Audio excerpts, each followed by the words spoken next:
It's been a while. Since I could. Oh fuck! Hang on. Was that the fuck drinking game? That was a serious situation. What happened? I just almost overflowed my beer. Oh no.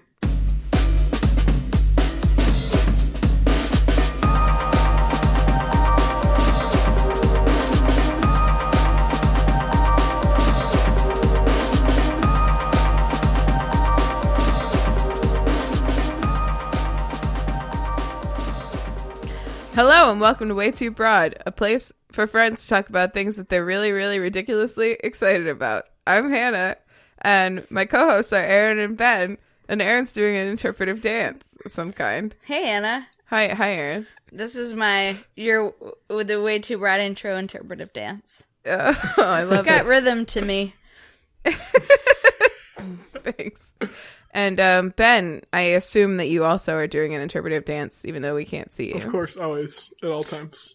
I don't think we've ever addressed this, but we can't see Ben, not because his camera is broken, but because he is invisible. Oh, yeah.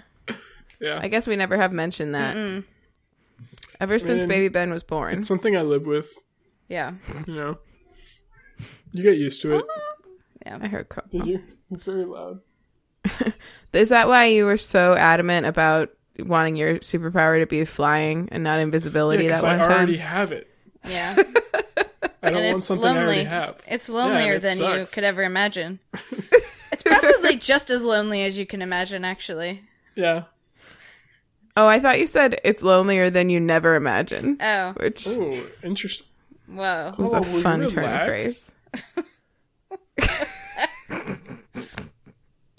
Como really wants to be a co-host. Yeah, Como host.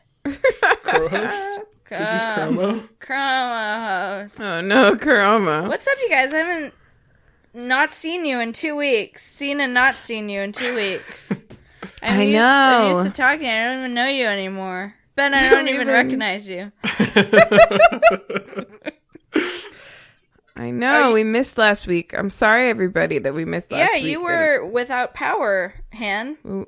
I was. So Ben had a very busy week, so we had to push our recording till Saturday. It sounded like Hannah's fault, but it's really Ben's fault. It's everybody's fault except for Erin's. Yeah, it's not my fault at all. I was I wasn't available on Friday or Saturday. But Friday, if we had been doing it on Friday, we would have lost power in the middle of... No, we would have already had lost power. In the middle of the night. Okay, so it's not my fault at all. I'm completely absolved. That feels good. I have that feels some really silver good. Oh, linings. you completely dissolved? Did I say that or say absolved? You said absolved. Okay, go on. So Ben couldn't record earlier in the week, so we were going to go on Saturday. And then on Friday, we had a terrible storm up in the Northeast here. And then... a nor'easter. A nor'easter, hence the name. Which is the dumbest fucking name. Yeah, it's so dumb. Oh, hello. Do you know why it's nor'easter and not northeastern? It's both. It can be both. I don't. But, my best friend was making fun of it, because she's like, why is it spelled, like, with the regional accent? Because we don't call it a hurricane, for, like, a hurricane. Well, we also don't call the regional accent. That's not even the regional accent. Yeah, like, no nobody says that. like, I live in the Northeast. Right. Not, like, well, apparently, I don't even know where that came from. I think it's like from maritime speak, like they don't, like they say nor, or like they used to say like nor, east, south, and west, or whatever. Like they didn't say the R. Well, that's silly. And there's a Wikipedia page about it. Yeah. Anyway. That's been occupying a lot of my brain space. Wow. So there was a nor'easter. Sorry, continue. Oh, there was a nor'easter, and Ian and I, usually our house is like, we just don't lose power very often, so we kind of were optimistic about it. We've only lost power once. We've been in this house for like almost coming up on 3 years. And when we did, it was only like for a few hours. So we were like feeling real cool about ourselves, and we were in the middle of making a Blue Apron, and Ian had just the water had just started to boil when all the power went out. For the dye? Huh? The water, and you're going to add the dye to it? Are you talking about dyeing an apron blue? To make your blue apron? Is that not what you're talking about? What do you... Is that... Why are you acting like I'm dumb? How else do you make it? You guys are assholes. So are we recording a humor podcast or are we not recording a humor podcast? What's happening here? I'm laughing. I know. So anyway, he was about to put pasta in it and the power all went out, and everything in our house is electric, including the heat. So heat, hot water, the stove and everything. But he managed to salvage it. He put the pasta in as soon as the power went out, and let the water just kind of like slowly get cooler and cooler, but it managed to cook the pasta. So we had dinner that night, but then we didn't have power for 2 more days, so we had to throw everything in our fridge out and replace it, which sucked. Oh, no. But yeah, so power's back now. There's another storm outside, so hopefully we won't lose it again. It's snowing cats and dogs up here. Jeez. But I will say this. Usually we record on Wednesdays. We're recording on Wednesday right now.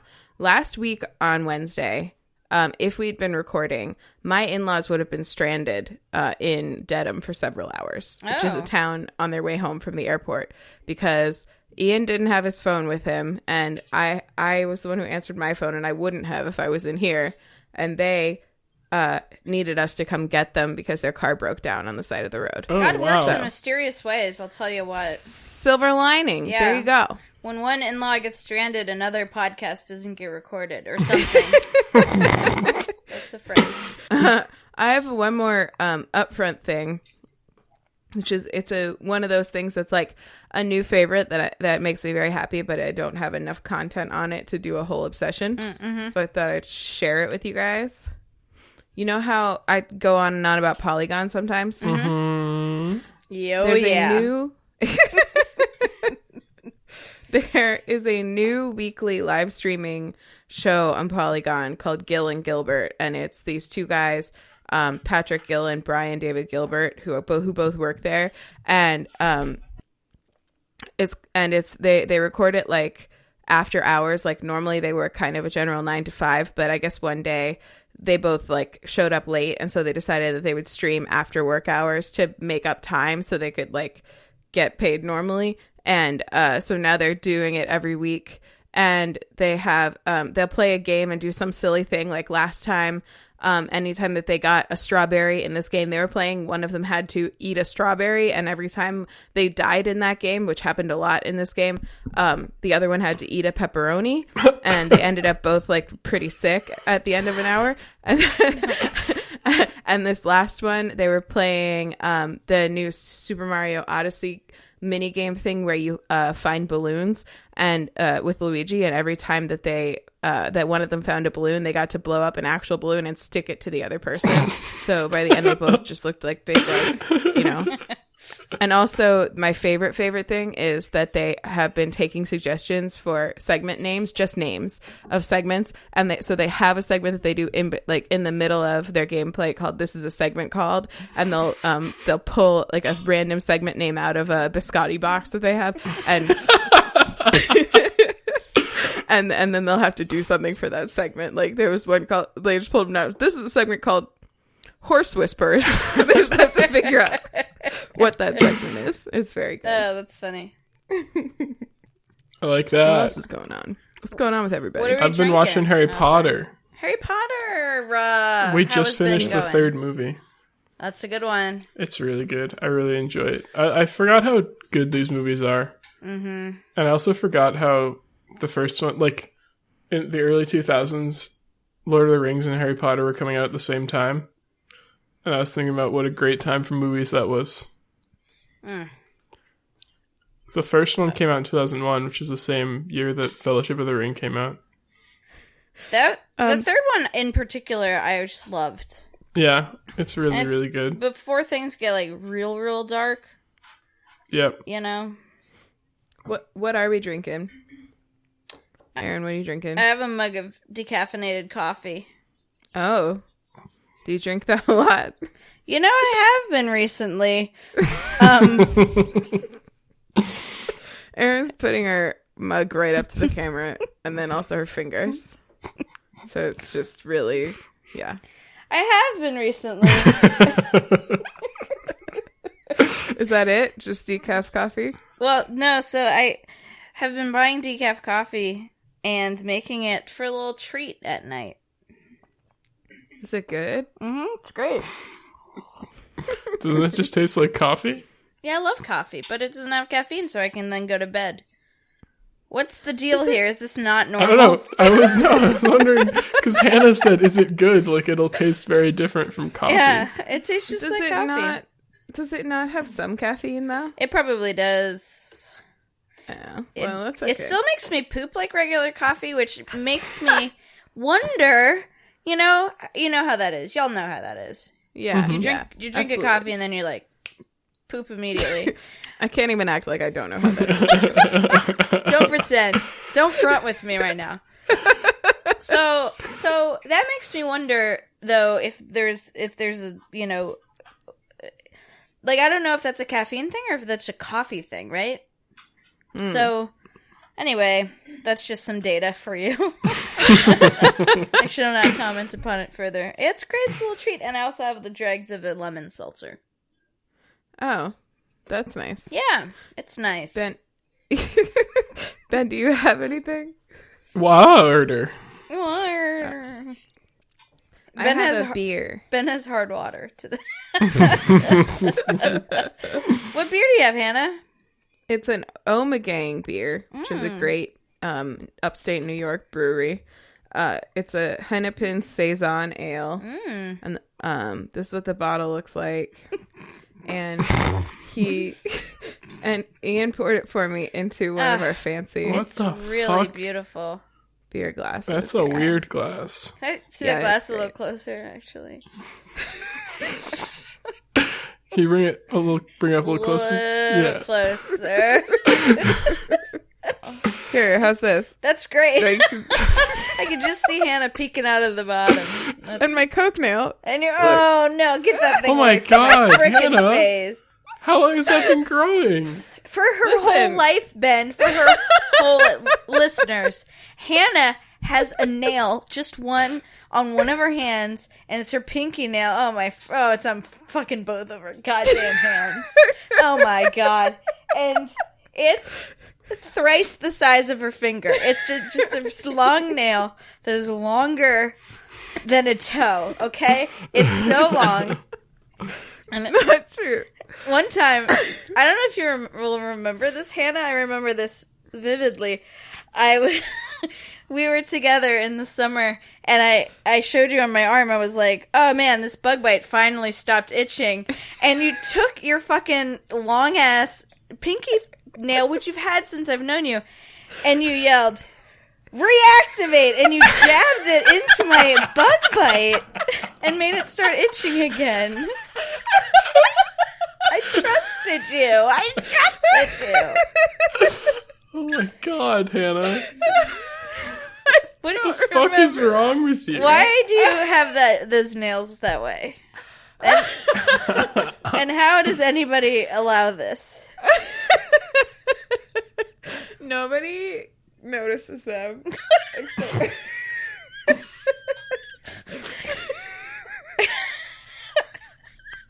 I can't believe I did that. You can't believe it? It was hilarious. That's a really funny, like a terrible thing to do to somebody, but so low key that it's like not actually that terrible. Okay, let me just address the Coke nail issue, okay? I don't do drugs, but I also don't groom my nails. So when they break, I just like bite or cut the rest of them off. And my pinky nails have just always been more sturdy than the rest of my nails. So the rest of them break and get trimmed, and the pinky nails don't. And so they're always longer. You don't cut your nails until they break? Mm-mm. How can you deal with that? It gets so uncomfortable. No, it's not. They like catch on stuff. Yeah, I'm Team Ben here. I like having some nails because I'm a picker. I like to pick at things. Yeah. I would love to have a nail that long. My nails can't get that long. I judge you, but if I could grow out my pinky nail strong and sturdy, straight and true, I think I would. Yeah, I love them. And obviously I'm not going to listen to any criticism about them because I've had them basically my whole life, apparently. I think if you started cutting them, I would both be relieved and feel like I didn't know you anymore. So, does Ian have a voiced opinion on the matter? I don't think so. Do you want me to ask him? No, I don't want to stir up anything. Now's not the time. I'll check with him. And I'll let you know next week if he has a... What if he, secretly hates them? Would you feel how would you feel? I mean, I don't, I don't have them all the time because they do break sometimes. It's your body. It's your choice, Anna. I've bitten them off before. It's not like I don't feel naked without them or anything. Yeah. So I think I'd be okay. But I also think he would have told me. I think he would have been like, ugh, I hate those nails. Yeah. You know? Yeah. It would have bubbled up when you were having an argument about something unrelated, as these things do. You didn't put your dishes in the dishwasher. Well, you have a freakish pinky nail. or just it wouldn't be, he actually probably wouldn't, he's great about not doing that, but probably if I was reaching out to touch his face or something, he would flinch away, and then I'd be like, what? He'd be like, when your nail gets that long, it's just, ugh. And that's basically what I don't want it near my fucking face. Is what he would say. Right. So I don't think he cares. Is the point of that. Then they're great. I love them too. Thanks. What else? Oh, please don't let me end this episode without reading emails, because we have a couple. Oh, right. That I had forgotten to even look at last time. Do you want to just do it now? Let's do it now. Okay, hang on. Let's have it be front stuff. Front stuff, sorry. I'm so sorry. I forgot about those emails too. You forwarded them to me. One of them, anyway. They were good. I think there was at least one. Yeah, there was one from Aunt Brown that I didn't respond to because I was going to respond to on pod. Oh, snap. Oh, and there's one from Rachel, too. From who? Rachel. Oh, shout outs to Rachel. Let me see. Oh, shit. Let's read Rachel's first. Okay. This is from shout outs to Rachel. To us, the subject is great job to all. Figured I'd start sharing my reactions via your electronic inbox. That show Altered Carbon sounds pretty cool, but it does not. If I were to watch it, I would totally watch it how Hannah did in the safety of soft morning daylight. But I'm not going to watch it because clowns suck. Someone please share the moral of the story with me so I don't have to watch it. That's funny. I was like, Altered Carbon sounds good, but it doesn't. I'm not going to watch it. And then I was like, right. That was our bit. She capitalized it every time. You did start having a certain inflection when you said it. That really helped me. Thank you. You're welcome. You're welcome. That's a thing Hannah does so that you know what she's saying you're welcome to. You're welcome. Coding education. So cool, Erin. You go, girl. Woman. Nice. I see what you did there. Nice. The singularity. I'm scared, but I'm also generally a worrier. I'm perhaps more scared right now of how a powerful few humans will control this growing technology and will largely shape the future we all will experience. Oh. I was listening recently to one of the guys who thought up the idea of the internet. He was talking on NPR about how they didn't put as much thought as they should have into how this creation would impact the world and how it might be used in damaging ways, either consciously or unconsciously. That's very, very, very realistic. Shout outs to Rachel. That's Well, a it good is point. real. It's very real. Oh my God. Have you guys read the blog Wait But Why by Tim Urban? It's great. He wrote a series of posts about Elon Musk and his various ventures, and it's good. Very informative, very well researched. The rest of Tim Urban's stuff is really good too. Check it out. Nice. I'll have to check that out because Leon Musk is still a mystery to me. Nice. Thanks for the suggestion. Shout outs to Rachel.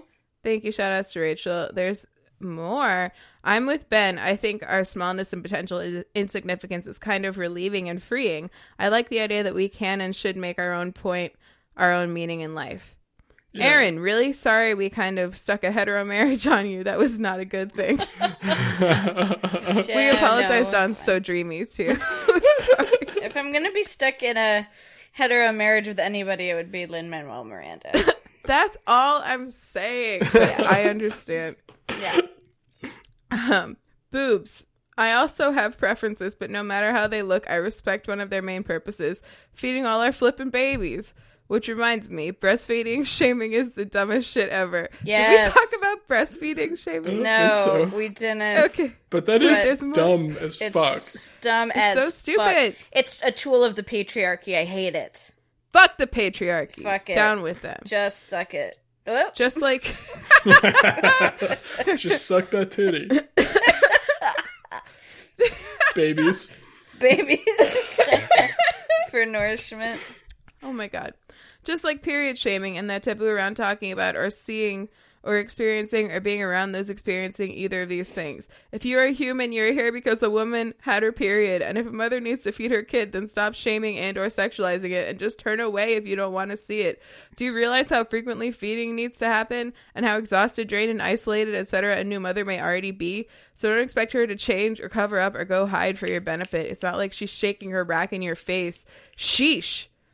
Wow. Yeah, I'm snapping. Shoutouts to Rachel. Shout outs to Rachel. I loved y'all's So Dreamy segment about periods, even though it had nothing to do with dreams, which I thought was really funny. I just loved it. I was like, yeah, it's a miraculous thing. I feel y'all need to listen to So Dreamy. I just felt like it's a beautiful, really miraculous event. Your body is just a temple. It's so beautiful. Anyway, I really liked that. Thank you. Yeah, we got way out on a tangent on that part. Really did. Loved it. I enjoyed it too. Yeah. It's really been fun getting to know Rachel. I don't think I had exactly that experience where I was angry about it in the same way. No. But she also had such a bad first experience as well. Yeah. Anyway, you guys can hear that whole story on episode 12 of So Dreamy. Out this week on all of your favorite podcast channels. Dreamy. It's about dreams, not periods, but sometimes it's about periods, and we're not sorry about that. It's about whatever the fuck they want it to be about. Yeah, exactly. You guys are 12 episodes in already? Yeah. Y'all are machines, yo. Mm-hmm. Okay, and there's one from Norbert, Uncle Brown. Here too. I'm most of the way through this week's episode. This is the last one we did. I'm most of the way through this week's episode, and it's been an interesting experience. I keep knowing the answers to questions you ask and saying the answers out loud just a few minutes before you answer them yourselves. I wonder if Brendan Flowers is gay, you ask. I don't think so. He's a pretty conservative family guy, I tell the inside of the car. In fact, he's a Mormon. Then you get the answer on your own. Is there a Bay City, you ask? At least one, I tell the Fitz roomy interior. But Altered Carbon takes place in San Francisco. Didn't you notice the remains of the Golden Gate Bridge? Then your fact checker comes through. But here's one you didn't answer. Why do they drive their own cars? Wouldn't they have self-driving cars by then? Because Altered Carbon is based on a 2002 cyberpunk novel by Richard K. Morgan. And although it wanders pretty far off the reservation in terms of following the story, it's pretty consistent with the world Morgan created, as I recall. In that world, there were drivers, and in 2002, driverless cars didn't look any likelier than a lot of other tech that didn't exist yet. Also, I seem to remember that first scene you mentioned is lifted from the book, and as you'll recall, there's quite a bit of exposition done there, which is very true. Gosh, I wish there was a succinct, well-written essay about cyberpunk out there so I understood it better. You probably ask in a part of the podcast I haven't heard yet. Well, Good news. There is one. Your father/uncle wrote it. Here's the link. And we'll post the link out. Oh. It's from 2009. And apparently it's about cyberpunk. What? Wow. The whole genre? When did or the book? When did he do that? I don't know. You're a fucking weirdo. I don't know. You weren't born yet. In 2009. You burnt. You fucking burnt. That's great. I have a few questions. A, I think that is really amazing that it's not a question. And B, he said he's halfway through the episode, but he's talking to us in his car. Is he in a self-driving car and writing an email? Or is somebody driving him and his car is flying and he's writing an email in the car? Probably, yeah. Probably what had happened was he got himself a self-driving car. Not he got most of the way through the episode and then got to work and then wrote the email. Gotcha. I can't imagine that that's what happened. I didn't realize probably he's in a flying driverless car. I didn't realize Fitz came in driverless cars. That would explain why so many people have them. Yeah. And I am sad about my Mazda 2 purchase. Did you purchase a Mazda 2 recently? No, I've had it for a few years. Oh, never mind. I don't know anything about cars. That wasn't like a burn on Mazda 2s. You got Erin, a Mazda 2? Would someone else like to read the last email, the one that I did forward to you guys, just because of how I'm tired of hearing my own voice? No. No. I want you to read it. Or Ben can read it. I can read it. I just have to find it. Okay. Good. I found it. Great. This is from Aunt Brown. So we were listening to your podcast yesterday, and I found myself really interested in your discussion of songwriting and lyrics. I was viewing it through the lens of my recently acquired Music Together teaching and training. So Music Together is like a thing she does with little kids. It's like little kid music classes. Mm-hmm. So remember, this is thinking that is geared towards young children 0 to 5, and what research says about their development of basic rhythm music competency. In Music Together, that's interesting. The first time she said Music Together, she put MT in parentheses after, and then the next paragraph she just said Music Together again. In Music Together, there's a great emphasis placed on the difference between music and lyrics. In fact, I would say that we were encouraged to de-emphasize lyrics in favor of focus on just the tonalities and rhythms, because the parts of the brain involved in the acquisition of spoken language are different from those involved in the acquisition of musical knowledge. Mm-hmm. One beloved concept in MT is the SWOT, songs without words, just instrumental or using nonsense vocables. So emphasis is not on processing language. So I wondered whether you've ever approached or heard of songwriters who begin with the music and then bring the lyrics in to mesh with the feel of the music. Do you think this matters? What's your experience with this? Holy shit! I was talking to Hannah, and we mentioned before the new podcast, Are You Talking REM Re-Me, which now has 3 episodes out. And they actually just mentioned on the second episode how apparently the way that REM writes songs, or at least wrote songs at the beginning of their career, was they would write the music first, and then Michael Stipe, the lead singer, would just kind of put lyrics that didn't really make any sense over it, and no one for a long time could ever really understand their lyrics, and they didn't include the lyrics in like the liner notes of the album. So like very few people knew what he was actually saying because they didn't really care about the lyrics. They just cared about like using the voice as another instrument in the song. Interesting. Vocables. So REM. Vocables. That's awesome. Exactly. That's really cool. So REM did that. Yeah. REM does it. Yeah. For me, I think it's like they kind of come together. Like sometimes I'll start with just like some chords and stuff, and then kind of add words in that way. So maybe just a little bit, but they're kind of like, I say it's more paired than that. But that sounds really cool. I read a book in college that just came flooding back to me while Ben was reading that email, called The Singing Neanderthal, which was about how the human brain like actually she's right. It like, it's not just that it like stores and learns music and words in different ways. It actually lights up different parts of the brain, and it does different things to your whole like brain and body, which is probably not a surprise. But the working theory of that book was that humans learned language, like spoken language, and Neanderthals learned to communicate through basically song, like almost more like songbirds and stuff. And that for some reason having spoken language and symbolic language in the way that we do was maybe the edge that humans had that allowed them to actually kind of win out over Neanderthals, which now we know they intermarried, or not married, I don't know if they were marriage. You just are imposing all sorts of marriages on people who do not want them. They interbreeded, I should say. Ian and I are both 1.5% Neanderthal, according to National Geographic. Oh. Yeah. Like, they contacted you?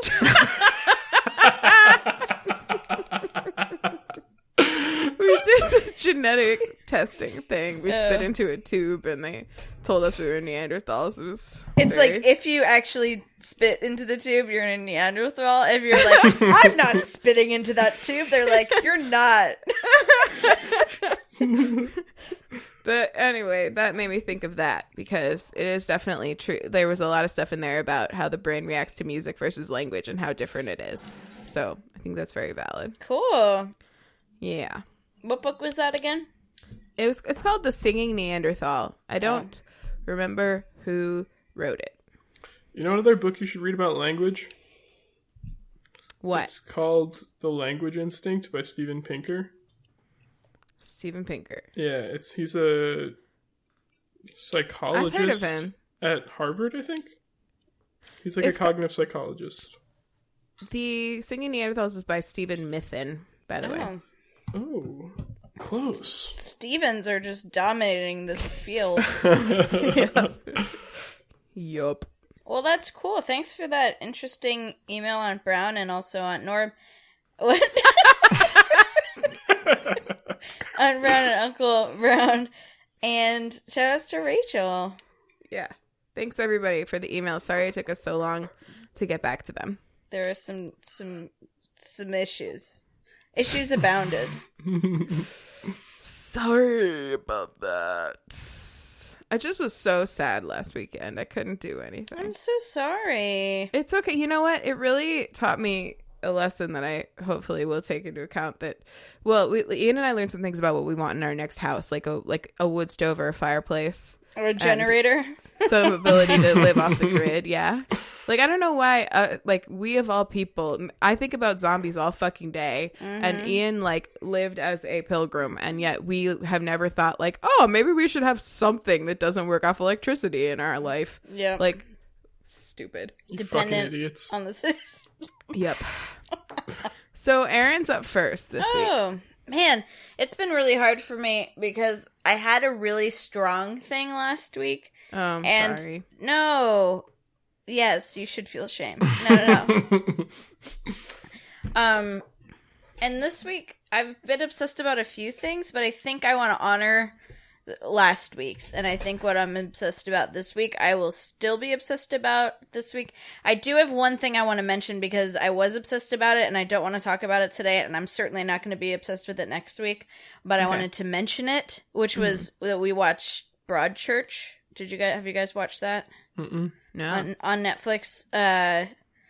It has David Tennant in it, and also the woman who's going to be the next Doctor Who. Oh.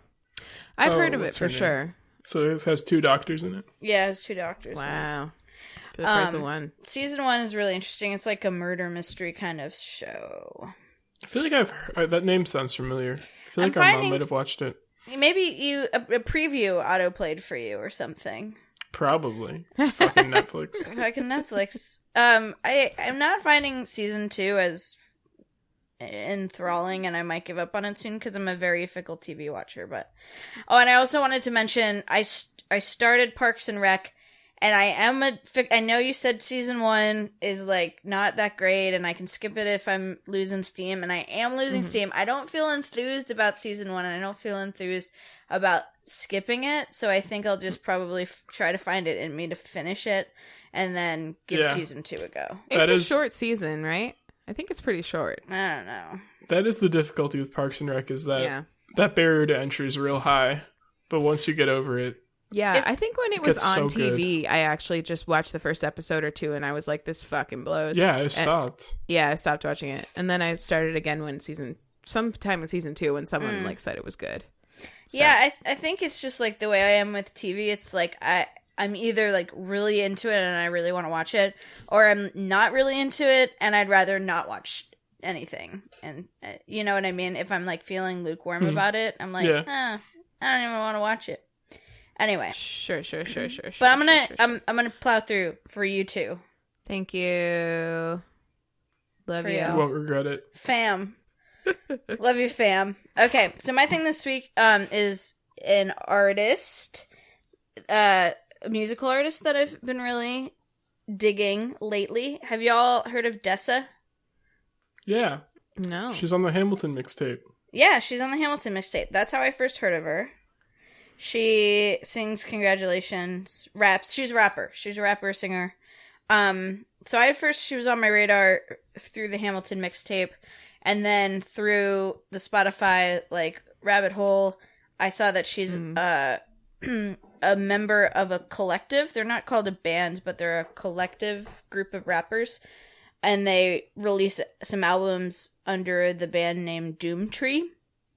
But it's kind of like they're all from Minnesota, and it's like there's like 4 or 5 rappers, including Dessa, and 2 producers, and they all have solo careers that they actively participate in and pursue seriously. But then they also, which they kind of run under the label Doomtree, and they all collaborate with each other, and then they also they like share resources. And then they also all work together and produce some albums and tour and stuff as part of this like collective idea. Awesome. Yeah, and so I've been listening to a lot of Dessa and Doomtree, and specifically Dessa because she just released a new album called Chime, and it's baller. Like, I really love it. So she's a rapper and she's a badass, and I think she's a really great rapper. Her album has a mix of songs that are kind of rap songs and some that are more sing songs that have more vocables on them. More vocables.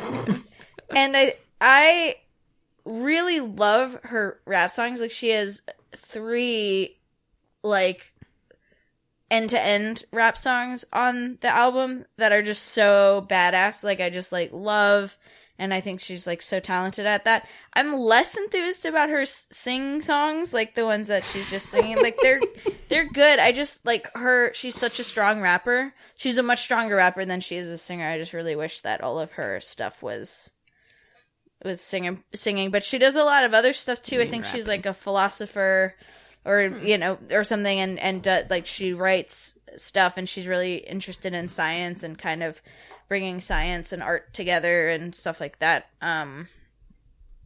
So yeah, and Doomtree also has a newish album. I don't know when it came out, but I've also been really liking that. So Dessa, All Hands, and then Doomtree's Doomtree's All Hands and Dessa's Chime are the 2 albums I've been listening to a lot. Awesome. I gotta check that out. Mm-hmm. Wow. Ben, have you listened to her? Extremely well-rounded. Yeah, she just seems like a really like smart, like very capable person who's just like really seriously pursuing her like, passions and stuff. Ben, have you listened to any of her other stuff besides and she's great on the Hamilton mixtape. Yeah, she was one of my I didn't like the whole Hamilton mixtape, but like she was that was one of the songs that I like listened to a lot was hers. So I don't know, right when the mixtape came out, there were a few people on it that I like tried listening to some of their stuff, like Snow the Product. I really liked her on Immigrants We Get the Job Done, so I listened to some of hers, and I think I listened to some Dessa too, but I don't remember.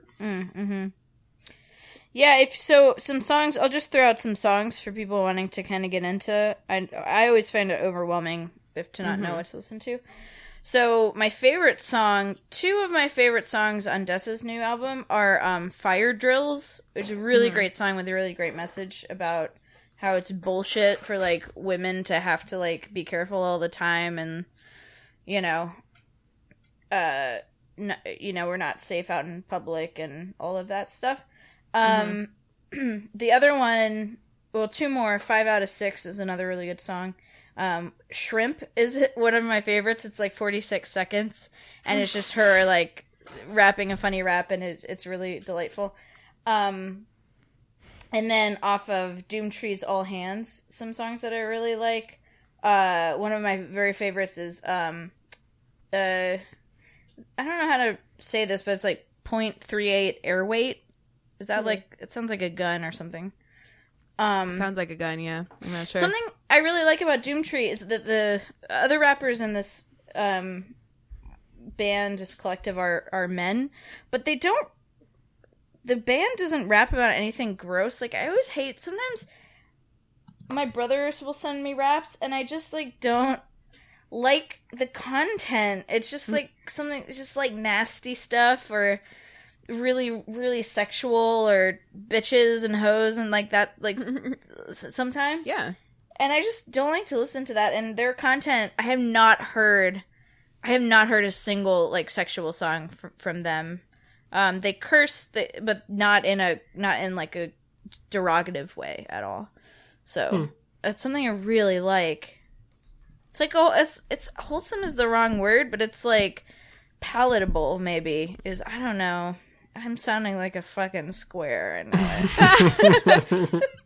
Mature? Yeah, like, they're like mature people who are just like have their shit together, who are just like, they just seem like good folk, you know? We're not making ourselves sound any more in touch, but I understand what you're saying. I don't know how to describe it. I wasn't prepared to come here and talk about the thing I was obsessed about. And have a way to articulate it. We really sprung this one on you. There was no warning. I didn't have a full extra week to put some thought into this. Well, that's cool. I'm going to check her out for sure, and them. Cool. Also.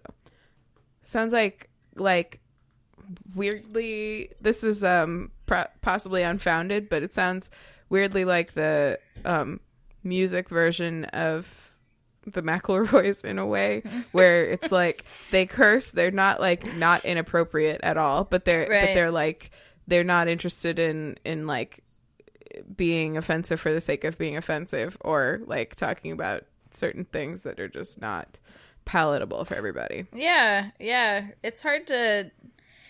I think I'm having trouble articulating it because I'm having trouble pinpointing it, because they definitely curse. They definitely talk about, you know, stuff that's not lightweight, but for some reason it's just not. Maybe y'all can listen to it and be like, oh, it's because of this. It's just okay, you know. Yeah. I'll listen to it on my commute. I'll have lots of time to analyze, as we know. Yeah, you can make a wow. Concept album. There you go. Concept album. You know, I had a thought about concept albums. I was like, they're just like a musical soundtrack is just a concept album. Like a concept album is just a musical without a corresponding play. Yes, that is true. That's how you got to think about it, because like if you're making one up out of thin air, that's how you have to think about it, because stuff has to happen in between that doesn't have a music set to it. Because I was like, I don't listen to many concept albums, and then I was like, actually, I listen to a shit ton of musical soundtracks, and those are concept albums. That's real talk. Anyway, the end. Finn. Ben, you're up next. Thank you for that, Erin. Great segment. Great segment. Thanks. Well, I'm even with 2 weeks, or I guess, 2 weeks, to have something to be obsessed about. I'm bone dry on things I'm super excited about, because I've been real busy. So, I'm just gonna talk about. Well, okay, this is something I watched. Just gonna say some words. I'm just gonna talk until you tell me to stop my talking. segment is over. I'm gonna say words. I'm gonna speak words. These are the words I'm saying. Ben, wait. Sidebar. You are the reason I know about this. The guy that wrote I Wanna Meet Richard Dreyfuss, that album. Gabe Gundaker. Gabe Gundaker. He tweeted, Erin, I don't know if you saw any of this activity on Twitter, where he tweeted out like a 2-minute quote-unquote stand-up set. Wait, what did he tweet out? Okay. A 2-minute, I just didn't hear you. Stand-up set. Oh, yeah, stand-up set, okay. It was like, you know, I'm going to perform this soon. I would love to. He was like, going to my first open mic this weekend. Yeah. So, and it was like 2 full minutes plus a little bit of him just going. So I went to the Coinstar the other day, and it wasn't working, and it's never working. And every time I go to Coinstar, and it's not working. He just did that in different tonalities for 2 full minutes. And then he was like, that's my time. Thanks, guys. And then later on in the week, he actually posted a video of himself doing that at an actual open mic. But were they laughing? No. Some people. And then, like, the best part was he would, like, take those pauses that comedians do, like, when they, like, they pause for laughter and look at their notes, like, leaning on a stool. Yeah, like, he, they're did about that to move move a couple on. times. Yeah. He's like, I got one more. At the end, did it again. It reminded me of some of the stuff I've seen from Kristen Schaal and who's her partner? The big tall dude. Kurt Braunohler? I think so. Yeah, that's what I was thinking too. Where it was like there was like a horsey one where they just were for like 6 minutes would just like be up there like I don't know, like jumping around and screaming like they were a horse or something. And it's like and I've heard them talk about how it's like.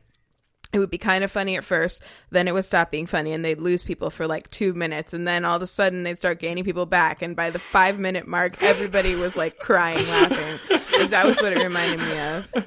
But it did not have that effect on the crowd. There were a few people laughing, but I wouldn't say it was a barn burner of a set. I loved every minute of it. I thought it was great. That kind of reminds me. Have you seen Tig Notara's tool? Oh my god! Oh yeah, the stool thing. It's like a similar concept where there's like a wave where it's really funny, and then it's not, and then it's funny again, and then it's really really funny. Yeah.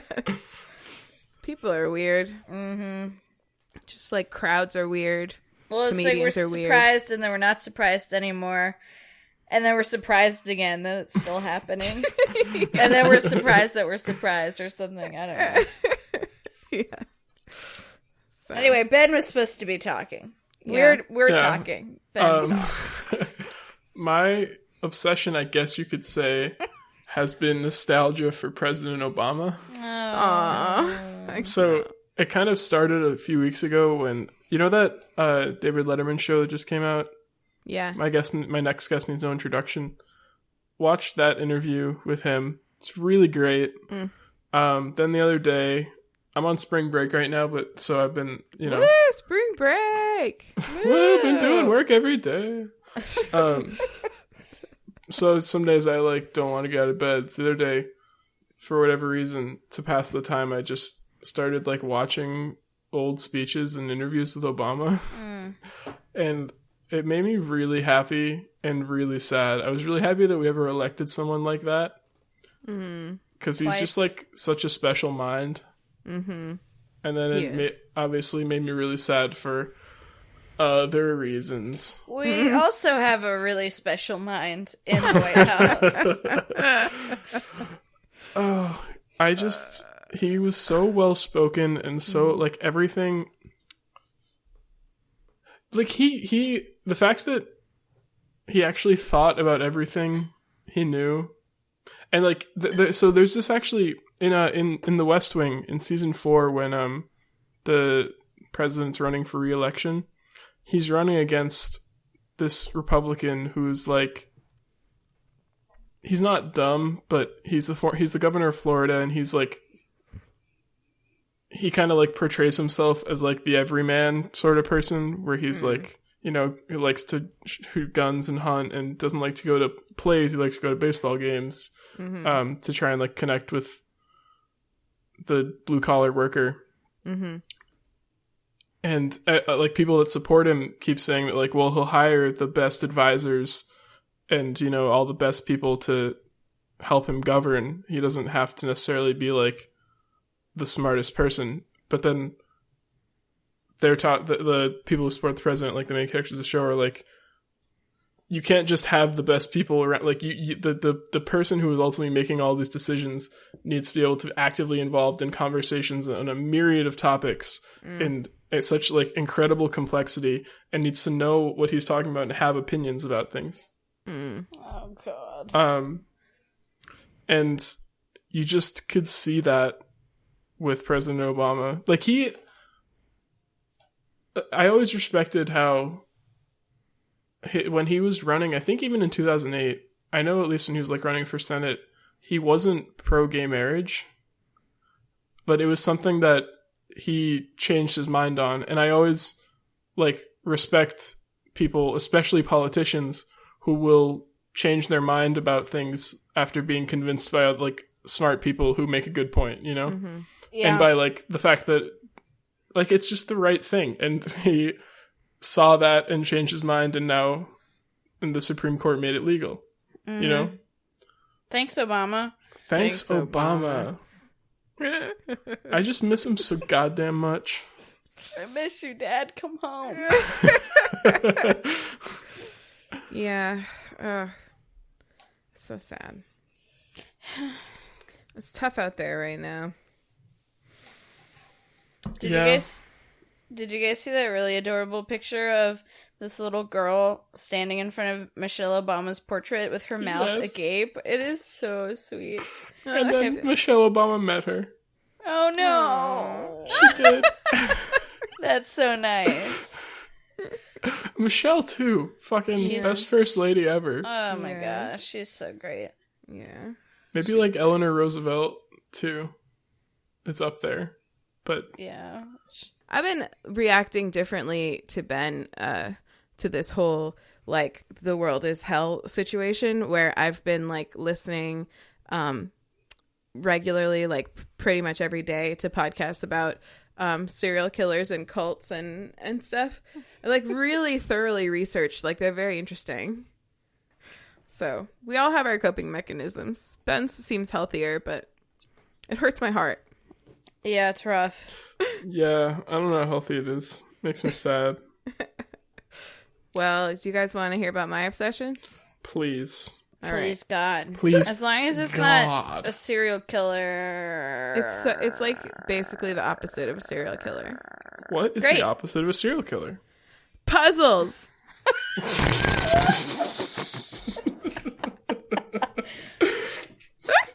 I would agree. So, I really like puzzles. I think I've mentioned it ever so briefly on this Ear Snack at some point before, because I was talking about going on vacation with a bunch of our friends, and they all like willingly did like 2 or 3 different puzzles in the course of a weekend all together, and which was just like a really beautiful experience. It was like in the middle of the kitchen island of this Airbnb we were at. But my love of puzzles stems from our Thanksgivings that we had as a family, which Erin remembers. Actually, you probably both remember this, when we used to go to our shared grandmother, our Mimi's house for Thanksgiving. And my mom, Erin's Aunt Brown, would always bring a puzzle or buy one there and set it up in the little back porch, because her house was in Virginia, so it wasn't too cold outside for that. And then we'd just get the puzzle going, and like the house was always like so full of people, because as you guys can tell from the fact that we virtually only socialize with our relatives, like there are a lot of us, and we would all, as many of us as possible, would come together. And so it would be like, 20, 30 people like in this house that that wasn't, it was a relatively big house, but it wasn't really made for that many people. And when you were little, sometimes you felt like maybe you would be stepped on. So you could go outside instead and try to find edge pieces for the puzzle. And it was just like a nice, soothing place where you could just like take a breather from all of the stuff that was going on inside of the house. And that's sort of the role that they've played for me ever since. Like the last time I remember being really into puzzles and doing a lot of them was when I was planning my wedding, and that can be like a very overwhelming experience, as 2/3 of us can attest. And so I would go. Yeah, Ben. So like a lot of days I would come home from work and I would just hang out upstairs. I would watch Bridezillas on my phone because that always made me feel better. And I would do a puzzle. And at the time we were living in a 2-story apartment, and we lived on the top floor, and we had friends who lived on the floor below us, and we shared like some living space and a kitchen and stuff. And a really funny thing that happened was, as I was in this puzzle phase, I would like bug Ian to come help me with the puzzle, because he just like didn't very often. Like, honestly, I think it had more to do with his back than anything, because one thing a puzzle is not good for is back pain. Which he has. But I would always be like, are you going to come help me do this puzzle? Do you want to? And I would like offer. And then he'd be like, well, maybe I'll come up later. And so I would go upstairs. And one day I finished one and I took a picture and I brought it downstairs and I showed it to our friend Matt that we were living with. And he looked at it and he was like, oh, you've actually been doing puzzles up there? I thought that was some weird code for sex. Did he really? I think so. Why would you say that? Why would you need, in the age of cell phones, why would you need a spoken word code for let's go have sex? You just text, like, Ian, let's go have sex. And Ian probably wouldn't be like, oh, maybe. I'll come up. Why would he ever think that? This is so unrealistic. All of that is so true. And I probably would have just been like, hey, do you want to go upstairs with me? And that would have been like plenty. Yeah. But yeah, so like I think they're a big stress reliever for me. One thing that is not fun about my life with puzzles right now is that no matter where I put them or set them up, and this was true in this old apartment, this is true in this house, it doesn't matter how much space they have to roam or what else they have that could be interesting.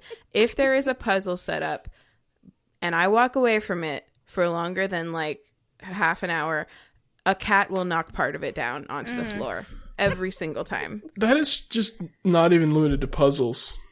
It's just anything. If you leave it anywhere, it will get knocked down or eaten. In the case of Como, he likes to eat stuff. My in-laws... Oh, sorry. No, go ahead. My in-laws have a specific cat-preventing puzzle board. Really? It's like just this piece of wood that... you put over a puzzle and you put like a couple books on to weigh it down. Oh, did they make it or did they buy it? They made it, I think, or it was just like some scrap of wood or something, like a shelf, maybe like a shelf that was no longer being used or something. That's smart. Yeah, I bet you could find something. Yeah, we have like a felt thing you're supposed to lay out underneath it, and then you can like roll it up and stuff. Oh, but nice. if I don't leave it out, I forget about it, and so it's like I need it in my face, or it's not going to get done. Or like a piece of cardboard that you put a couple books on, I bet would work. It could, but they're pretty resourceful.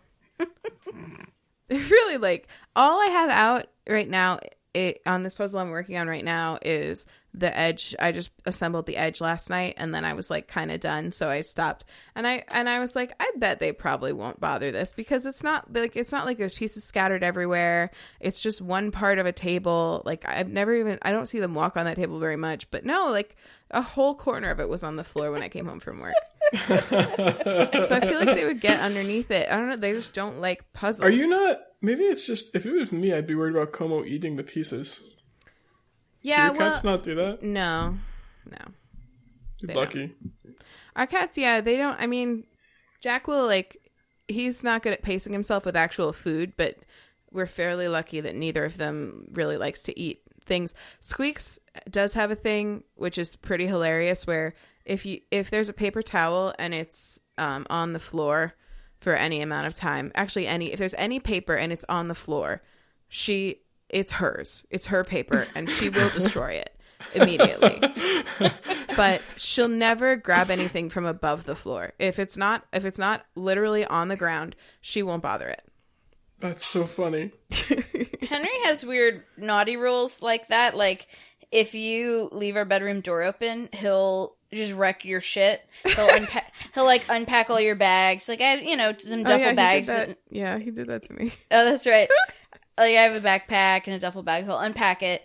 He'll, if there's a book on the floor, he'll chew it. But he won't, downstairs in the living room, he won't, get a book out of the bookcase, or anything like that. So it's, there's definitely things he could fuck up, but you have to just, cordon off the certain rooms where he goes to, be naughty. Yeah. It's very interesting. Pets. You have to know what the areas are. Yeah. You just have to,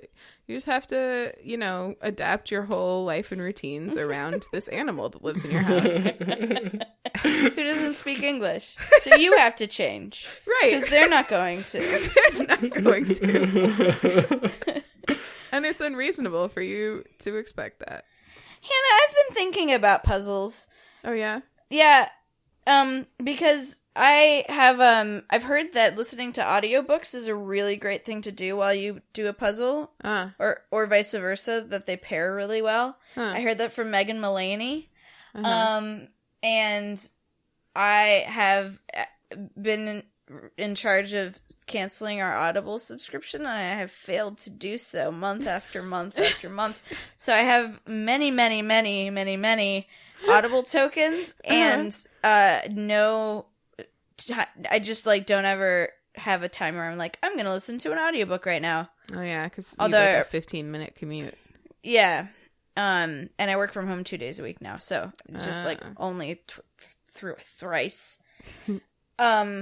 But I thought that would be a fun evening unwinding activity to do a puzzle and listen to an audiobook. Do you ever listen to audiobooks while you puzzle? I haven't recently, but that does remind me of road trips that we used to take as a kid.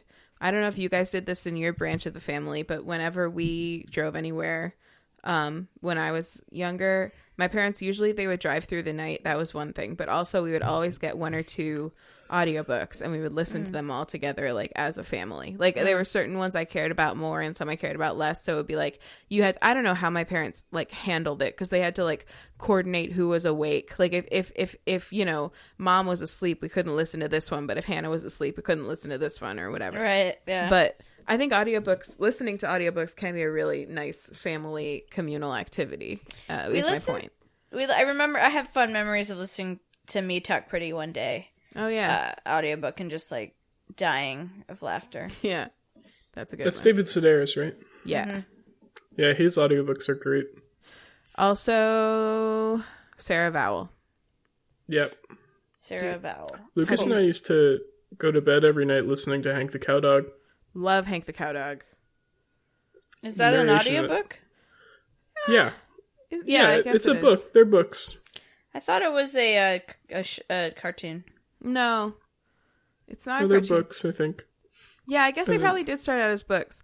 It's one of those ones that they have a bunch of different voice actors. Yeah.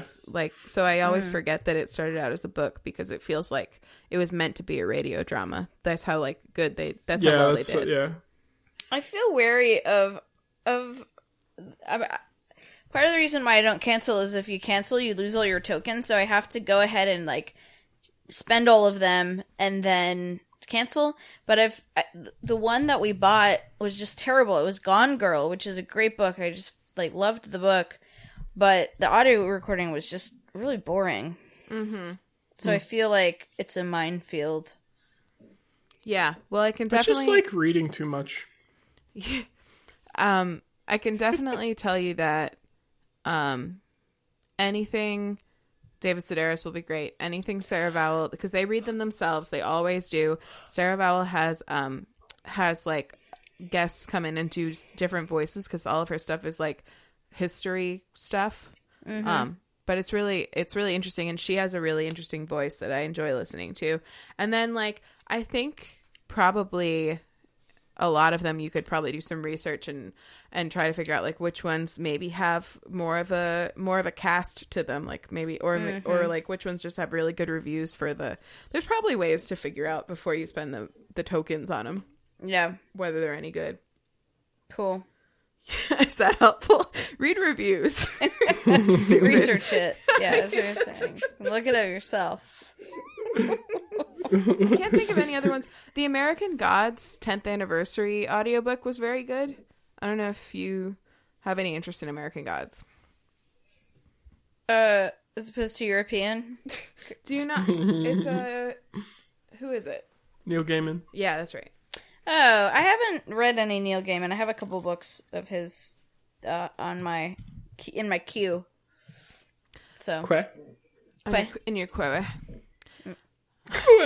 My queue. I really liked that audiobook because it had a different voice for every actual character, which was cool.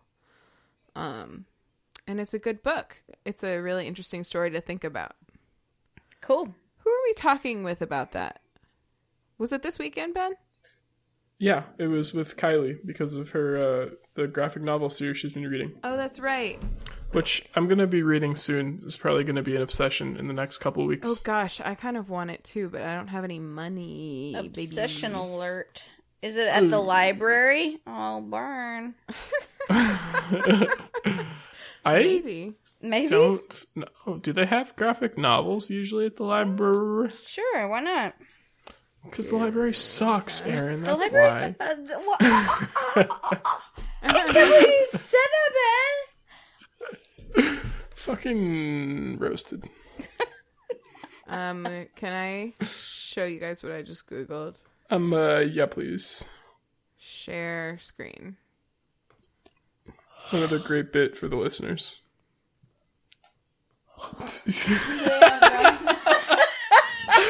Do they have graphic novels at the library? Question mark, exclamation point. Question mark, exclamation point. And it's still, I'm sure it varies on a case-by-case basis. It wasn't helpful. Yeah. At all. Erin just saw her own face and made a face at it. That's what I do whenever I see my own face. Well, that puzzles, that's great. You should listen to an audiobook and report back if it's actually as grand as Megan Mullany made it sound. Apparently her and Nick Offerman. Oh, it's Mullally. Yeah, I was wondering who Megan Mullany was. Oh, sorry. Is it really Mullally? Yeah. I feel like a fool. I thought, when you first said that, I thought it was like a friend of yours. Mm-hmm. And then I was like, wait, why is she saying her friend's full name? Like, I'm sorry, Megan Mullally. Apparently her and her husband do those puzzles a lot together while they listen to audiobooks. They're the best. That sounds cool. I actually also have some Audible tokens, so I totally can try that out. Cool. Sounds awesome. Sweet. Cool. Well, that's everybody. We all did a segment. In the whole world. I hope that Ben being bone dry didn't affect the quality of this episode. Hannah, you and I laughed at that. Was it just because bone dry? Like, that was just a funny thing to say. Okay, the number one reason I laughed was because I think that using that expression in that way is hilarious, and number two was that he already used it that way once before you came on.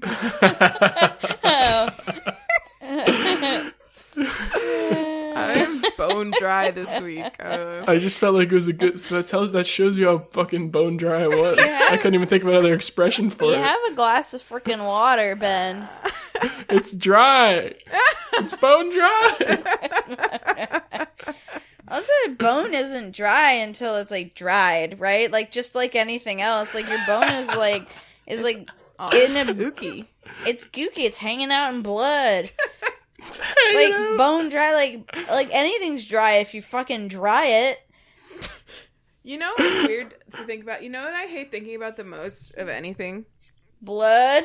Yeah, blood, and not just blood, but like veins and capillaries and all that really? shit. I hate it. Don't forget arteries. And arteries. more than anything, the most out of anything you hate thinking about it? Well, because it gives me, like, there's not a lot of things that I can, like, talk about or think about that give me quite as visceral a reaction, because if I start talking about veins and arteries and capillaries and stuff, then I start thinking about them in my own body, and then I get freaked out by, like, I like, you know, all of the pressure I'm putting on them right now, like, on my whole butt, and, like, I don't even know, like, and, like, why am I not dead, you know, and then, like, also, for some reason, it's more comfortable for me to think of my body as just, like, a big sack of blood and guts than to think of, like, all of these encapsulated systems. I don't know. Use a blood and guts bag. Yeah, just without any organization. Just a blood bag. That's all I can handle. So... Okay, all I'm right, done with that. Erin, what's your homework? You freaking blood bag. My homework is to check out Dessa. She's on Spotify. And Doomtree. They're on Spotify. I really enjoyed... I searched Doomtree and watched a few of their full performances at, like, a radio station, and those were entertaining. On YouTube? On YouTube. And they have some nice music videos, too. So, check it out. Cool. Oh, my Twitter, I haven't done this in a couple weeks, is at EarnBurn. And, I review lesbian movies and books at Lesbian Movie Reviews on Instagram. Ta-da! Do you have any new ones? God, no. God, no. I was like, I'm going to start posting twice a week, and then I posted twice a week 1 week, and I haven't posted in, like, 3 weeks. That's okay. Thanks. Ben, what's your homework? My homework is to remember Obama. The good times we had together as a country. Remember. And watch the interview with him on David Letterman's new Netflix show, My Next Guest Needs No Introduction. Actually, and the George Clooney's interview is out, too. That's the second episode. I haven't watched that as of yet. I don't think I give a care about it, quite honestly. Yeah, I'm not super excited about it. I mean, he's been in a lot of movies I really like, though. He's definitely a great actor. Hey, when's he going to interview a woman? I don't know. He might be. I haven't looked at his schedule. David Letterman? Yeah, I think I don't know if he, like, keeps it a secret who he's interviewing till the next episode comes out. Did you think he was going to say, Erin, did you think he was going to say, I think he hates women? No, but wasn't he, like, creepy with I thought, when I saw that, I was like, wasn't he creepy? Didn't he leave his job because he was, like, doing a weird thing with a woman? No, I thought he just retired. Oh. There was some scandal with him. Drew Barrymore took her shirt off on his show once. No. Like, he had sex with somebody he was in charge of or something. Oh, really? Maybe I'm just, like, starting an unfounded smear campaign against David Letterman. Well, there's stuff. There's something with him. There was something. There's some Google stuff. Oh, you know what? Who his next one is, to answer your question, is Malala. Oh, that's... Megan Malala?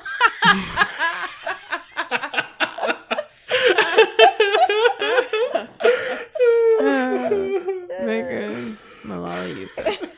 Oh my god. I think it was like in 2009, not that makes it better. So it wasn't the reason he left.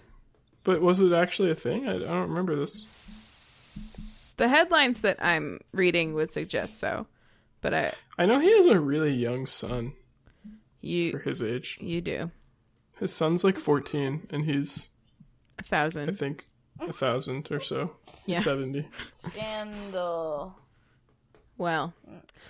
What's your Twitter, Ben? What's your Twitter, Hannah? My Twitter is at AnyDiscoGreg. I post pictures of my cat. He's really fucking cute. The other day, actually it was like 2 weeks ago now, but before I was leaving for the weekend to go to Virginia, he slept on my lap for like 2.5 hours to say goodbye, and it was really cute. Aww. And I took about 1 million pictures of it. So I saw a lot Go of those. look at him. Yeah, they're very good. He's very cute and I love him a lot. So cute. He is so cute. Okay, yeah, that he was having sex with his female staffers on his show. All of them? Yeah, all of them. Is that the person he's currently married to? They got married in 2009. Was she one of the people? Is it Regina Lasco? Yeah. No. Oh. He cheated on her with several female staffers. Oh, shit. Oh, why? David.